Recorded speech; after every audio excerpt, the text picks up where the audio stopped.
Have you ever wondered what life inside a medieval castle was really like? Not the battles or the sieges, not the kings and knights you read about in stories, but the quiet, everyday rhythm that structured the lives of the people who lived there. From the ringing of bells at dawn to the closing of heavy gates at night, life in a castle was ruled by time. Not the time on a clock. Those were rare luxuries, but the time marked by sunlight, by prayers, and by duties that never ended. Imagine yourself waking to the faint glow of torches in a cold stone chamber, the sound of footsteps echoing in long corridors, and the smell of smoke drifting from the kitchens already alive with work. This was the hidden timetable of the medieval castle, a world of routines that balanced survival, devotion, and discipline. And in this journey, we'll walk through that rhythm together. We'll see the daily life of servants and lords. We'll explore the rituals that governed their hours. We'll uncover the mysteries behind castle routines. And we'll peek into the contrasts between the humblest worker and the highest noble. So settle in and let the steady rhythm of the medieval world carry you into the past, a place where time was marked not by machines, but by the eternal pulse of human effort. Picture yourself inside the walls of a medieval castle. The stone corridors are cool and dim, echoing faintly with the shuffle of footsteps and the creak of wooden doors. The day begins not with an alarm clock, but with the ringing of the chapel bell at dawn. Its deep, resonant sound carries through the air, calling both nobles and servants to rise. In the kitchens, long before the sun has warmed the stones, fires are already burning. The smell of wood smoke and baking bread drifts upward, seeping into every corner. Servants move quietly, carrying water from the well, chopping vegetables and turning spits heavy with meat. Their hands are rough, their movements practiced, for each day begins in the same way. A routine etched as deeply as the grooves in the castle as worn staircases. In the great hall, the heart of the castle, long wooden tables are being scrubbed clean. Candles are set into their iron holders, and rushes are scattered on the floor to absorb the dirt of the day. The first meal is simple, often little more than coarse bread, ale, and perhaps cheese or porridge. For the lords and ladies, it is served with ceremony. For the servants, it is taken quickly, in corners, before returning to their duties. As the morning progresses, the rhythm of the castle comes fully alive. Blacksmiths hammer at the forge in the courtyard, the metallic ringing a steady accompaniment to daily tasks. Children chase one another in the open spaces, their laughter mingling with the calls of vendors just beyond the walls. Guards walk their rounds on the battlements, their boots tapping against stone, their eyes scanning the horizon. And yet, for all this activity, there is also stillness. The thick walls mute the world outside. The castle is both bustling and quiet, alive with motion, but enclosed, contained, bound by its own rules of time. By mid-morning, the lord might hold court in the great hall. Petitioners arrive, some with disputes over land, others seeking justice or mercy. The sound of voices rises and falls, but the pace remains measured, deliberate, never rushed. Decisions carry weight, and even the smallest choice may ripple through the lives of many.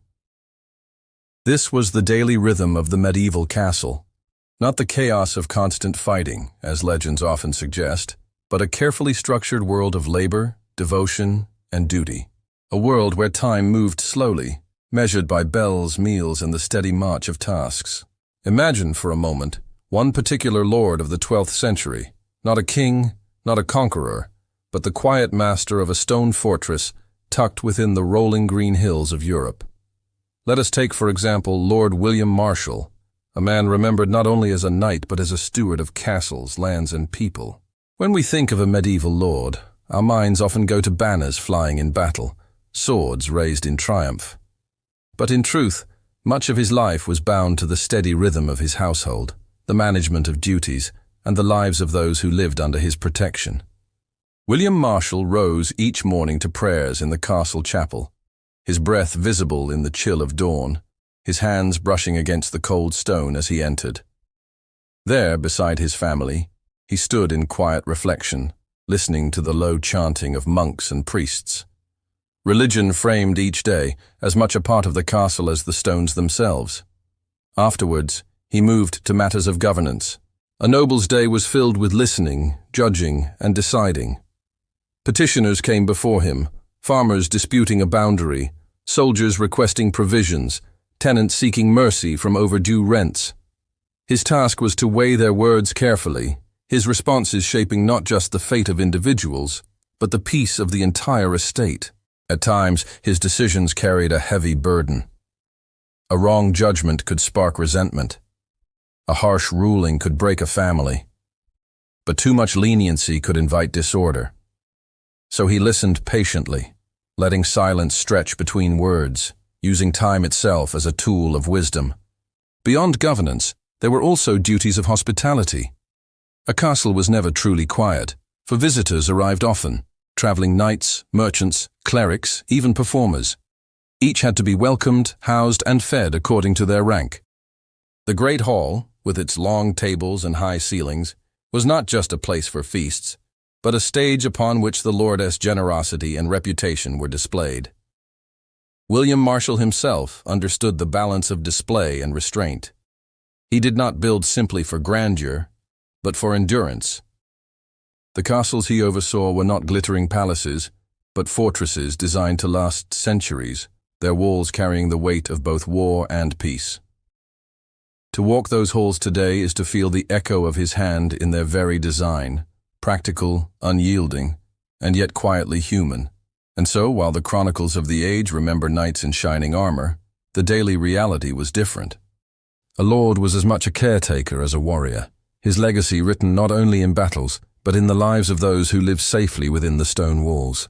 When you picture a castle, perhaps you see towering walls, high battlements, and vast banquet halls filled with flickering torchlight.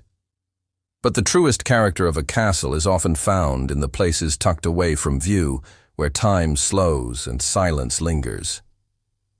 Beneath the floors of many castles lay cellars and storerooms, carved deep into stone.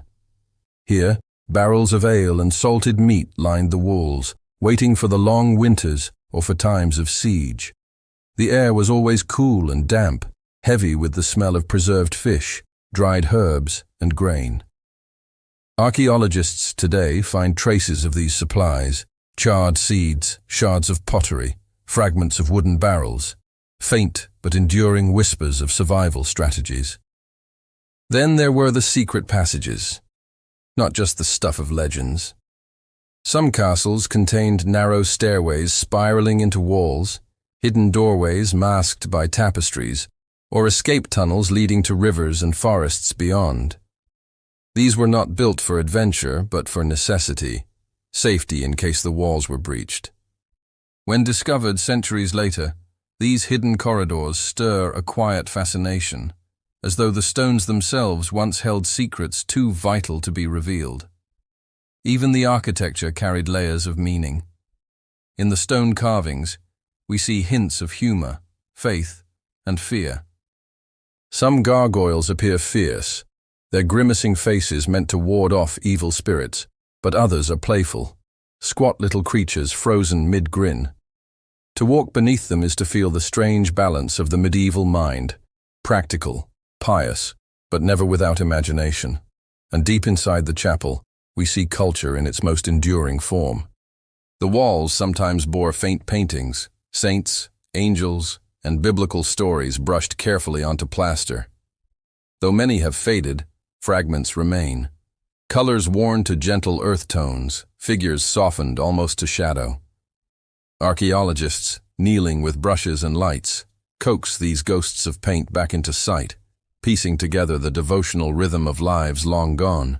Then there are the sounds that archaeology cannot capture, but history suggests. The soft chanting of monks in the early morning, the rhythmic tapping of looms in the weaving room, the hiss of a quill across parchment as scribes recorded rents, trades, or prayers. These sounds have vanished, yet imagining them allows us to step more fully into that vanished world. What lingers most, though, is the sense that castles were not just military structures. They were living organisms. Every corner had a purpose, every chamber connected to the rhythm of survival and status. The mysteries lie not only in hidden rooms or lost objects, but in the way these walls absorbed human lives, holding their echoes long after voices faded. Within the same walls of a medieval castle, life could be vastly different depending on who you were. The lord and his family moved through polished chambers, draped with colorful tapestries, warmed by large hearths, and lit by candles. Their meals were served with ceremony, roasted meats, spiced wine, and delicacies brought from far-off lands when trade allowed. Their clothing was tailored, dyed in colors that common folk rarely touched. Their days were shaped by choice, duty, and governance, but also by comfort. Now, imagine the world of the servant just beyond the chamber doors. For them, the castle was not a place of ceremony, but of labor. They slept in cramped quarters, often sharing spaces with others, their beds little more than straw. Meals were plain: bread, broth, perhaps scraps of meat left over from the great hall. Their clothing was practical, coarse, meant to endure work rather than display wealth. Where the nobles' footsteps fell on smooth stone floors, the servants' feet carried them to kitchens, stables, storerooms, and cellars, unseen but essential. The guards and soldiers lived another rhythm still. Their duty was vigilance, their beds near the walls or in towers where the cold seeped in during winter nights. Their meals were hearty but plain, designed to sustain strength. Every day meant training, patrols, and long hours standing watch over gates or walls. They were respected for their role, but their lives were far removed from the luxury of the Lord's hall. Even within the noble family itself, roles diverged. The lady of the castle often carried responsibilities that might surprise us today.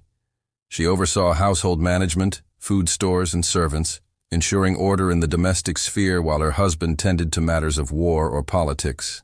Young children were educated, taught manners, religion, and sometimes Latin, but they also lived under strict expectations that their lives would serve the family's legacy. These differences created a quiet but ever-present divide. All lived within the same walls, yet their experiences were shaped by status, duty, and necessity. To the servant, the Lord's hall might seem a distant, glittering world. To the Lord, the labor of the servant was invisible but indispensable. Together, they formed the organism of the castle, each part necessary, yet unequal. In the end, a medieval castle was both a fortress and a mirror. It reflected the rigid hierarchy of its time, a world where stone kept enemies at bay, but also kept people in their places. And so, as the last torchlight flickers in the corridors of stone, the hidden timetable of the medieval castle fades into the quiet of night. We have walked through its winding rhythms, the early rising of servants, the measured prayers of monks, the watchful patrols of guards, and the solemn rituals that marked the passing of each hour. We've seen how time itself was a precious guide, kept not by clocks, but by bells, by candles, and by the turning of the sun. We've stepped into the mystery of routines lost to memory, yet still alive in the ruins of walls that stand against the sky. And we've watched how life was divided inside the same stone fortress. Comfort and ceremony in one chamber, labor and exhaustion in another. Together, forming a fragile balance that allowed the castle to endure. Now, imagine yourself leaving the castle gates at dusk. The air is cool. The echoes of footsteps fade behind you. Above, the stars begin their patient watch, just as they did centuries ago. Time has always been measured differently, but the rhythm of human lives continues, steady, fragile, and unbroken. As you rest now, let the weight of stone walls, the hum of daily duties, and the calm certainty of ancient rhythms drift into silence, carrying you gently toward sleep.